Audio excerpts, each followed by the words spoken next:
ہم نے Carlo Rovelli کی وہ خوبصورت theory there are no things in this universe but events اپنے چینل پر کور کر رکھی ہے کہ اس کائنات میں کوئی شے نہیں ہے مگر حادثہ ہے، ایک ایونٹ ہے، کیونکہ شے ہر وقت ہل رہی ہے، حرکت میں ہے، وہ ایک جگہ موجود ایک فریب کے طور پر نظر آ رہی ہے۔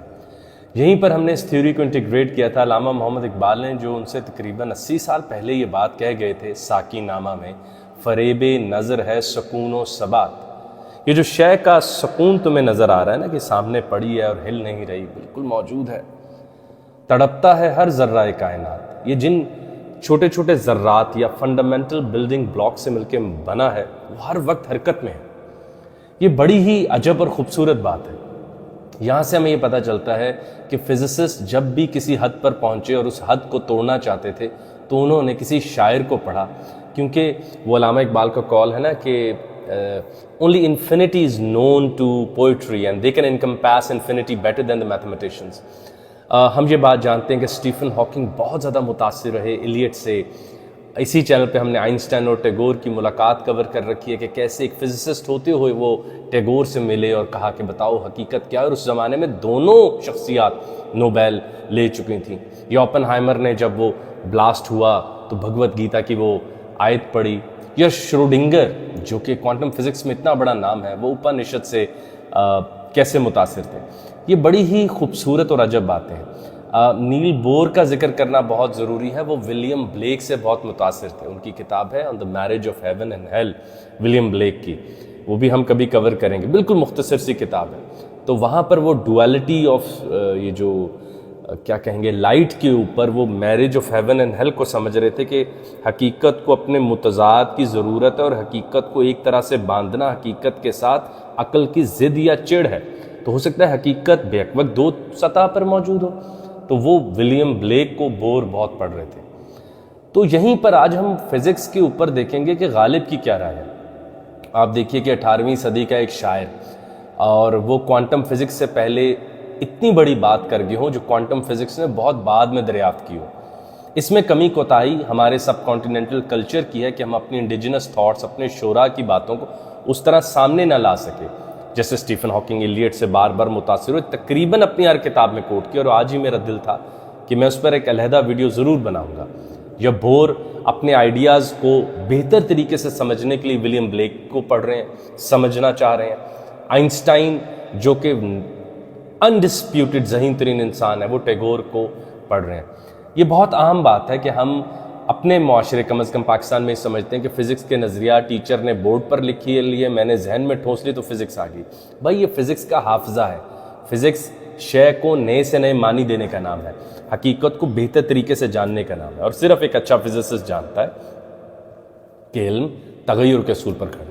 اب آپ دیکھیے مادے کے اوپر اگر ہم رائے لیں، میٹر، مادہ، شے، یہ جو سامنے ایک ٹیبل ہے، یہ کیا ہے؟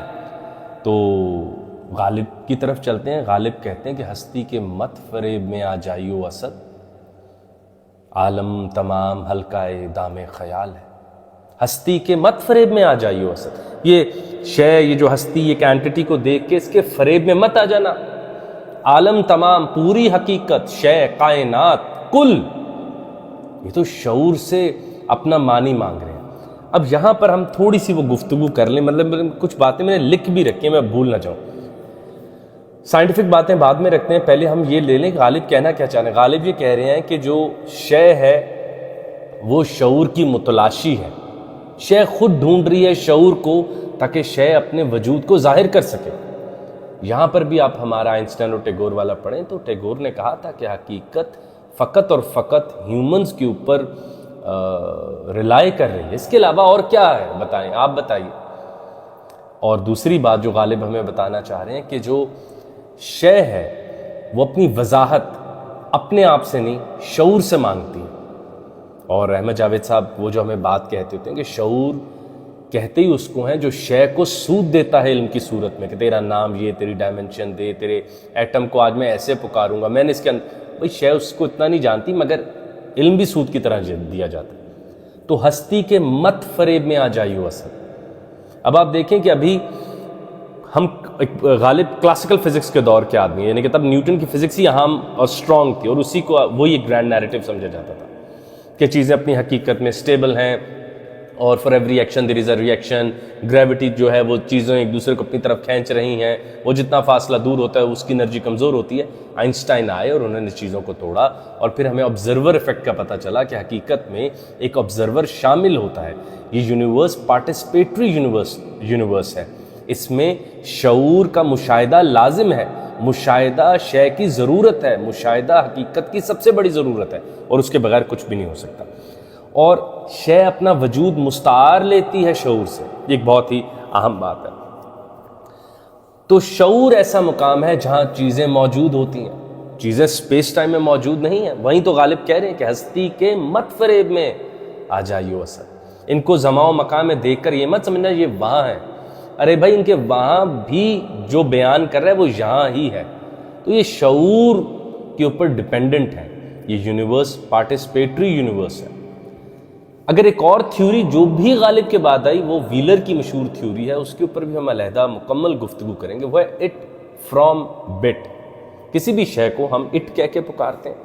تو ویلر کہتے ہیں کہ ہر اٹ اصل میں بٹ ہے, معلومات ہے. ہر ظاہری وجود اپنی وضاحت کسی غیر مادی وجود سے لیتا ہے. ہر مادی وجود اپنی وضاحت کسی معلوم علم سے لیتا ہے جو کہ خود ٹچیبل ٹینجیبل نہیں ہوتا. اور آپ دیکھیں کہ غالب بھی ایک جو لفظ استعمال کر رہے ہیں کہ وہ کہہ رہے ہیں کہ خیال ہے, حقیقت جو ہے وہ ایک آئیڈیا ہی ہے جو کہ شعور میں موجود ہے. یعنی کہ مشاہدہ جو ہے وہ حقیقت کی سب سے بڑی ضرورت ہے. مشاہدہ شے کی سب سے بڑی ضرورت ہے. کسی بھی شے کو موجود ہونے کے لیے اس کا مشاہدہ ہونا ضروری ہے. آپ جانتے ہیں کہ جب ہم کہتے ہیں کہ یونیورس پارٹیسپیٹری یونیورس ہے تو اب کوانٹم فزکس نے ہمیں بتایا کہ چیزیں سپر پوزیشن میں موجود ہوتی ہیں اور ایک مشاہدے کی صورت میں وہ نیچے آتی ہیں.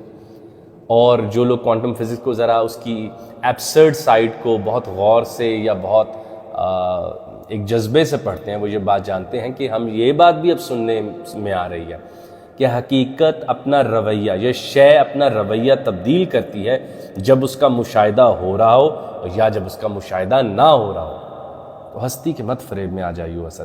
اب یہ ڈبل سلٹ ایکسپیریمنٹ سے پہلے کی بات ہے جب غالب نے کہا کہ جو شے ہے وہ اپنا رویہ تبدیل کر لے گی جب تم اسے دیکھو گے, جب اس کا مشاہدہ کرو گے. تو یہ سپر پوزیشن میں اپنی پوزیشن طے کرے گی جب اس کو ایک شعور دیکھے گا. تو اب آپ دیکھیے کہ ہم نے جب ویلر کے پاس گئے وہ بھی غالب کے بعد آئے کہ انہوں نے, یہ بھی مکمل تھیوری ہے صرف اٹ فرام بٹ. شے اپنی آخری وضاحت, موجود اپنی آخری وضاحت کسی ایسی شے سے مانگتا ہے جو خود ناموجود ہے. ہر اٹ ایک بٹ کے اوپر کھڑا ہے, ہر موجود ایک علم کے اوپر کھڑا ہے. اگر آگے چلیں تو ہم نے دوسری بات کی کہ کائنات سپر پوزیشن میں جیسی مشاہدہ ہوتا ہے تو یہ ایک پوزیشن لے لیتی ہے, ورنہ یہ تقریباً ہر جگہ موجود ہو سکتی ہے. یعنی پھر شعور شامل ہو گیا. اور تیسرا کہ شے کے موجود ہونے کی سب سے بڑی دلیل خود شعور ہے, اور شے اپنی آخری وضاحت اپنے موجود ہونے کی سب سے طاقتور دلیل تبھی دیتی ہے جب کوئی شعور اس کو دیکھتا ہے. تو یہ کتنی خوبصورت بات ہے کہ شے اپنا رویہ تبدیل کرتی ہے جب شعور اس کو آبزرو کرتا ہے. اور یہ بات اب میں اس کو ضرور پڑھی ڈبل سلٹ ایکسپیریمنٹ کو, تو غالب بہت پہلے کہہ رہے ہیں کہ ہستی کے مت فریب میں آ جائیو اثر. دوسری بات کہ ہم نے جو اقبال کا رائے ساکی نامہ سے کور کی تھی, کارلو روویلی کی theory there are no things in this universe but events, اس میں اقبال نے بھی فریب کہا تھا. فریب نظر ہے سکون و ثبات, کہ جو کسی بھی شے کا سرفیس کا سکون ہے یہ فریب ہے, الوژن ہے, تڑپتا ہے ہر ذرہ کائنات. اور یہ مائکروسکوپ یا جدید ٹیکنالوجی کے بغیر ایک کوئی شاعر کہہ رہا ہے. اور غالب تو اقبال سے بھی بڑے اور اقبال سے بھی پہلے کے بغیر کسی سائنٹیفک نالج کے اپنے ذہن اور شعور کی وسعت سے کہہ رہے ہیں کہ جو شے ہے یہ فریب دے رہے ہیں. ہستی جو ہے یہ فریب دے رہی ہے. عالم تمام کائنات, تمام یہ جو موجودات ہیں ہلکا دام خیال ہے, یہ تو بس ایک خیال ہی ہے. اور یہ شعور کا ہی انتظار کر رہی ہیں کہ شعور ان کو پہلے سے بہتر طریقے سے موجود ہونے کے لیے کوئی دلیل دے سکے یا ان کو دیکھے تو یہ موجود ہو سکے. تو اہم بات ہم نے یہ سمجھی کہ متفرق علوم پڑھیں, ایک علم پڑھ کر اس کی پہلے سے موجود تھیوریز کو ذہن میں محفوظ کر کے یاد کر کے یا کسی لیکچر میں بول دینے سے نہ آپ فزسسٹ بن رہے ہیں نہ کیمسٹ اور نہ گلوبل جو ریسرچرز کو کوئی فکر ہے. لوگ نئی سے نئی رائے لینے کے لیے بےتاب ہیں. تبھی اسٹیفن ہاکنگ جیسا دانا بلیک کو پڑھتا ہے, وہ ایلیٹ کو پڑھ رہا ہے, بور جو ہے وہ بلیک کو پڑھ رہا ہے, اوپن ہائمر گیتا پڑھ رہا ہے, شروڈنگر جو ہے وہ اپنشد پڑھ رہا ہے. ہم الحمدللہ کسی کو نہیں پڑھ رہے. آئنسٹائن نوبیل فزکس سب سے معتبر فیلڈ کا نوبیل لینے کے بعد ٹیگور سے پڑھنا کہنا غیر مناسب ہوگا, لیکن آئنسٹائن کی کداوری دیکھیں, وہ ایک شاعر سے پوچھ رہے ہیں. ہم ہی بس نہیں پوچھتے. کیا ہم آئنسٹائن, شروڈنگر, ہاکنگ, بور ان سے بڑے ذہن بن چکے ہیں کہ ہمیں شعراء کی ضرورت نہیں رہی؟ وہ قول احمد جاوید ہے نا کہ آسمان کو دیکھنے سے اور شاعری کو پڑھنے سے بس ذہن میں وسعت پیدا ہوتی ہے, ورنہ تو عقل اپنی ہی حدود کی قیدی بن جاتی ہے کہ جو چیزیں جانتی ہے اس کو پھر کل کو چھوڑنا اس کے لیے مشکل ہو جاتا ہے اور خود علم حجاب اکبر بن جاتا ہے. تو اچھا عالم علم کو اعتباری سمجھتا ہے اور پھر اس علم کی جو باؤنڈریز ہیں, جو حدود ہیں, ان کو توڑنے کے لیے باقی فیلڈ سے کوئی مدد لیتا ہے.